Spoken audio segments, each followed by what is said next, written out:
June 6, 2025.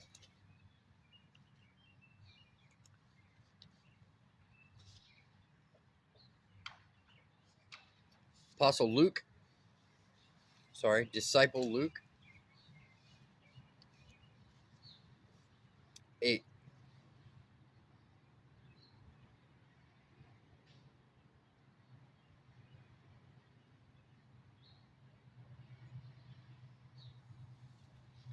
Not long afterwards, he began a tour of the cities and villages of Galilee to announce the coming of the kingdom of God, and took his 12 disciples with him. Some women went along from whom he had cast out demons, or whom he had healed. Among them were Mary Magdalene. Jesus had cast out 7 demons from her. Joanna, Chuza's wife. Chuza was King Herod's business manager and was in charge of his palace and domestic affairs. Susanna and many others who were contributing from their private means to the support of Jesus and his disciples. One day he gave this illustration to a large crowd that was gathering to hear him, while many others were still on the way, coming from other towns. A farmer went out to his field to sow grain. As he scattered the seed on the ground, some of it fell on a footpath and was trampled on, and the birds came and ate it as it lay exposed. Other seed fell on shallow soil with rock beneath. This seed began to grow, but soon withered and died for lack of moisture. Other seed landed in thistle patches, and the young grain stalks were soon choked out. Still other fell on fertile soil.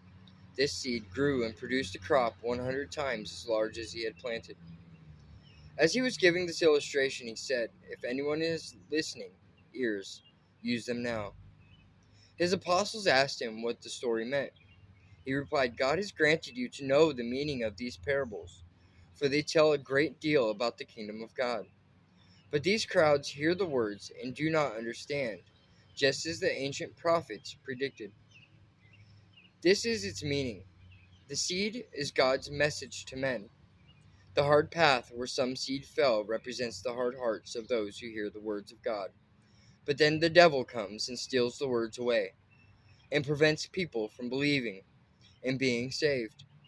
The stony ground represents those who enjoy listening to sermons, but somehow the message never really gets through to them and doesn't take root and grow.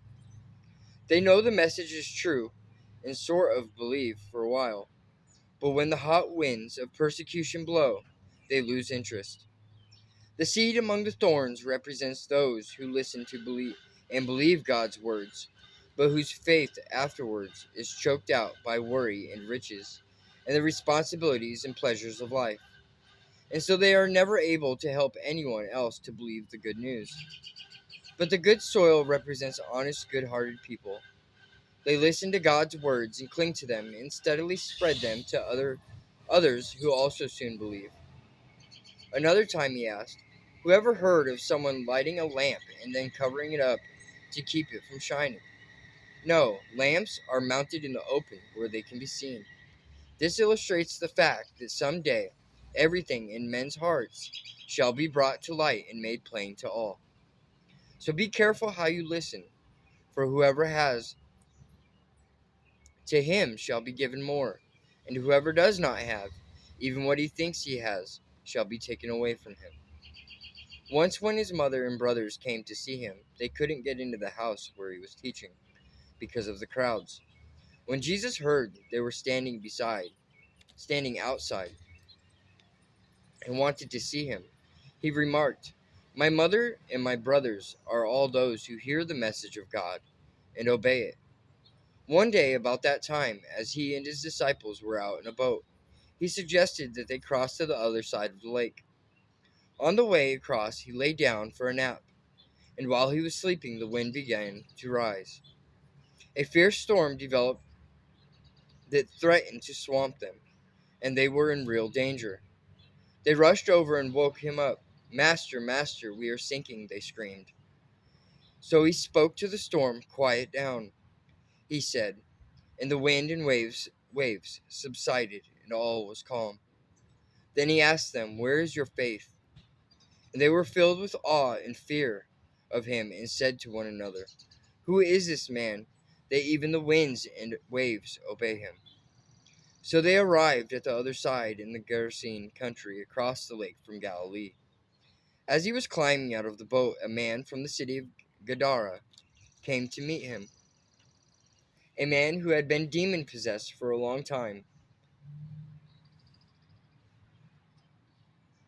Homeless and naked, he lived in a cemetery among the tombs. As soon as he saw Jesus, he shrieked and fell to the ground before him, screaming, "What do you want with me, Jesus, Son of God Most High? Please, I beg you, oh, don't torment me." For Jesus was already commanding the demon to leave him. This demon had often taken control of the man, so that even when shackled with chains, he simply broke them and rushed out into the desert, completely under the demon's power. "What is your name?" Jesus asked the demon. "Legion," they replied, for the man was filled with thousands of them. They kept begging him not to order them into the bottomless pit. A herd of pigs was feeding on the mountainside nearby, and the demons pled with him to let them enter into the pigs. And Jesus said they could. So they left the man and went into the pigs. And immediately the whole herd rushed down the mountainside and fell over a cliff into the lake below, where they drowned. The herdsmen rushed away to the nearby city, spreading the news as they ran. Soon a crowd came out to see for themselves what had happened and saw the man who had been demon possessed sitting quietly at Jesus' feet, clothed and sane, and the whole crowd was badly frightened. Then those who had seen it happen told how the demon possessed man had been healed, and everyone begged Jesus to go away and leave them alone, for a deep wave of fear had swept over them. So he returned to the boat and left, crossing back to the other side of the lake. The man who had been demon possessed begged to go too, but Jesus said no. "Go back to your family," he told him, "and tell them what a wonderful thing God has done for you." So he went all through the city, telling everyone about Jesus' mighty miracle. On the other side of the lake, the crowds received him with open arms, for they'd been waiting for him. And now a man named Jairus, a leader of a Jewish synagogue, came and fell down at Jesus' feet and begged him to come home with him, for his only child was dying, a little girl, 12 years old. Jesus went with him, pushing through the crowds. As they went, a woman who wanted to be healed came up behind and touched him, for she had been slowly bleeding for 12 years and could find no cure, though she had spent everything she had on doctors. But the instant she touched the edge of his robe, the bleeding stopped. "Who touched me?" Jesus asked. Everyone denied it, and Peter said, "Master, so many are crowding against you." But Jesus told him, "No, it was someone who deliberately touched me, for I felt healing power go out from me." When the woman realized that Jesus knew, she began to tremble and fell to her knees before him and told why she had touched him, and that now she was well. "Daughter," he said to her, "your faith has healed you. Go in peace." While he was still speaking to her, a messenger arrived from the Jairus home with the news that the little girl was dead. "She's gone," he told her father.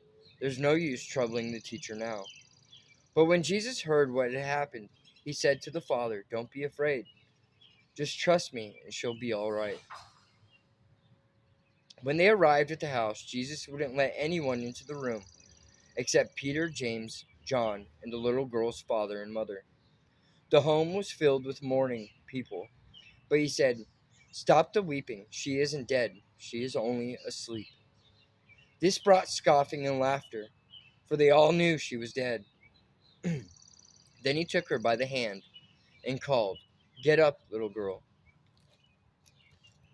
And at that moment her life returned and she jumped up. "Give her something to eat," he said. Her parents were overcome with happiness, but Jesus insisted that they not tell anyone the details of what had happened.